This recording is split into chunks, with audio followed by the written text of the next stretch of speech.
अपवित्रः पवित्रो वा सर्वावस्थां गतोऽपि वा यस्मरेत् पुण्डरीकाक्षं स बाह्याभ्यन्तरशुचिः।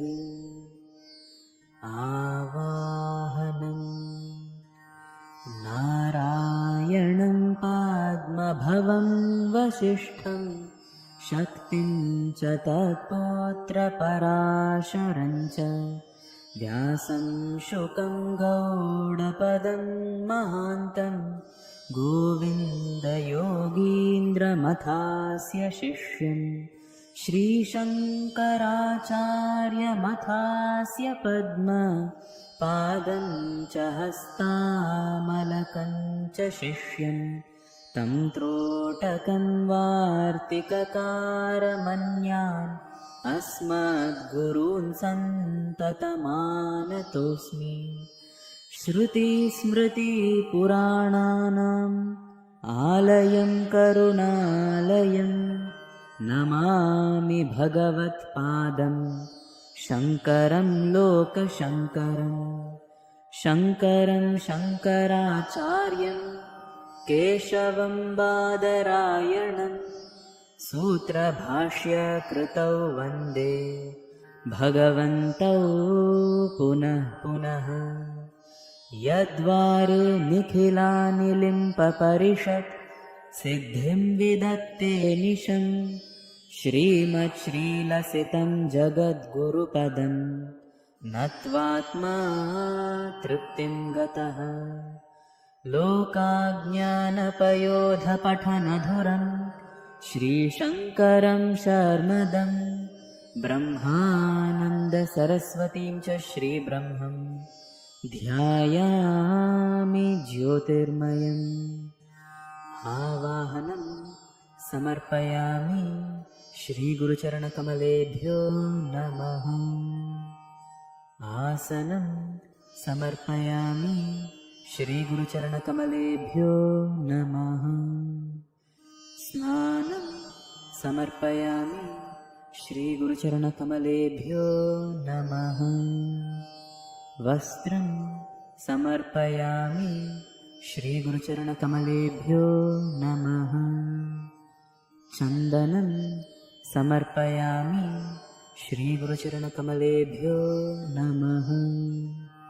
पुष्पं समर्पयामि श्रीगुरुचरणकमलेभ्यो नमः।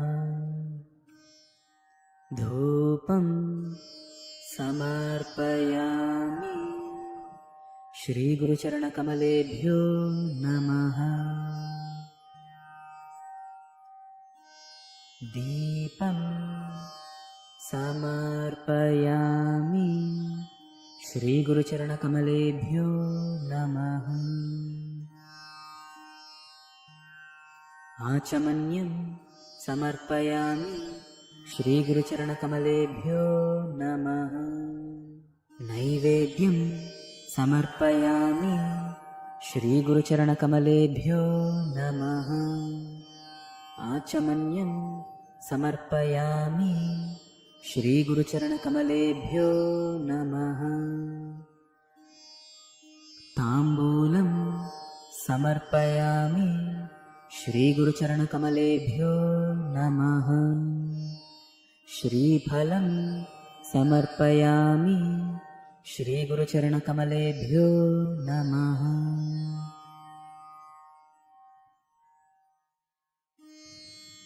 आरात्रिकं कर्पूरगौरं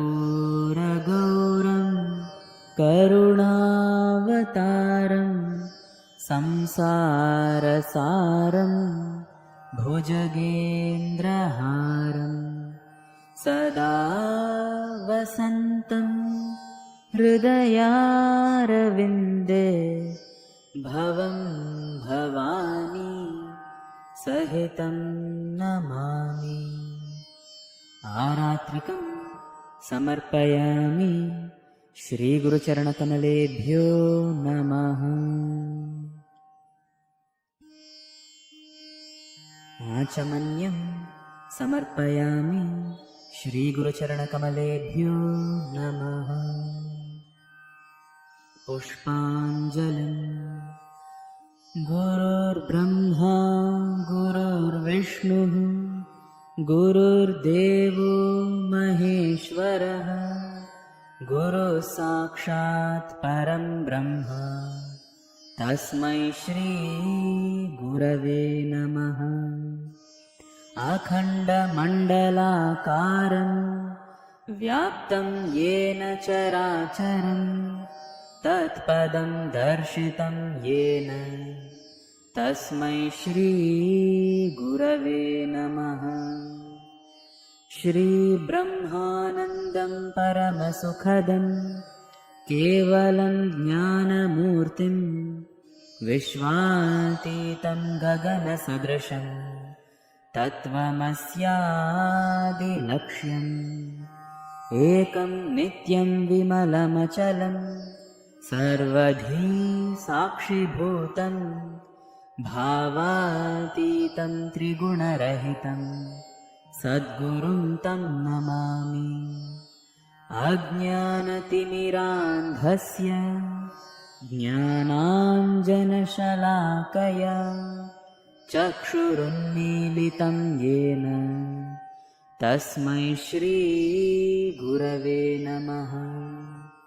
पुष्पाञ्जलिं समर्पयामि। श्रीगुरुचरणकमलेभ्यो नमः।